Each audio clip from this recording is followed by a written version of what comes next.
Мислам дека е храброст ова да се помине, бидејќи кога се борите со ракот, навистина вие се борите со нешто што постои во вас, а кое што не требало да биде таму. Тоа е една психолошка, физичка борба со ветерници. Меѓутоа, како што кажав, тоа еден ден ќе помине и ќе остане во минатото. 27 годишната Вања Мицевска себе си смета за храбра девојка, бидејќи со само 26 години успеала да се избори со една од најопасните болести на денешницата – канцерот. Сепак почетокот воопшто не бил лесен, особено моментот од како ја добила веста дека боледува од канцер на дојка. Се сруши целиот спокој во моето секојдневие и морав да поминам низ неколку месечен тежок период за таа болест да се излечи. Таа реченица резултатите пристигнаа, за жал имате рак, е нешто што секогаш ќе го паметам. Со слична судбина се сочила и 34 годишната Анета Јовановска, на која пред 2 години бил диагностициран канцер на матка. Да, јас ниту во еден момент не се откажав, а и ниту во еден момент не ми пролета некоја лоша мисла. Јас кога го прочитав резултатот во моите раце дека нели треба да се борам со болеста канцер, првично што беше и на глас си реков само: Господо, те молам, не ме земај. Затоа што имам јас за кого да живеам.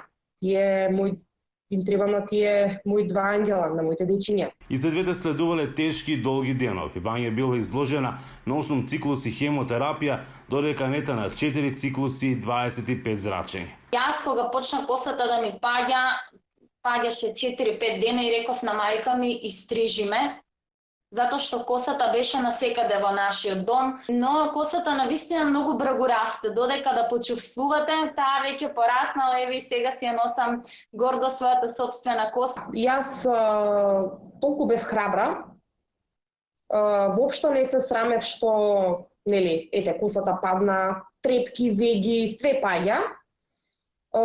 Јас слободно си шетав, немав никаков срам. Вања и Анета денес не само што успешно се справија со болеста, туку на разни начини им помагаат на оние кои се соочуваат со истата ситуација. Нашите соговорнички сметаат дека нивната храброст треба да биде пример за останатите. Знаат дека сето ова еден ден ќе помине, дека не треба себе си да се обвинува, да се затвораат, затоа што има светло на крајот од тунелот. И до сите млади девојки сакам да испратам порака да си го познаваат своето тело, затоа што тоа, кога нешто не е во ред, ќе најде начин да ни го каже, но ние треба да го послушаме. И би упатил апел до сите што, нели, се соочуваат со оваа болест, без разлика на кој дел од телото, кој орган, значи да имаат јака верба прво во себе.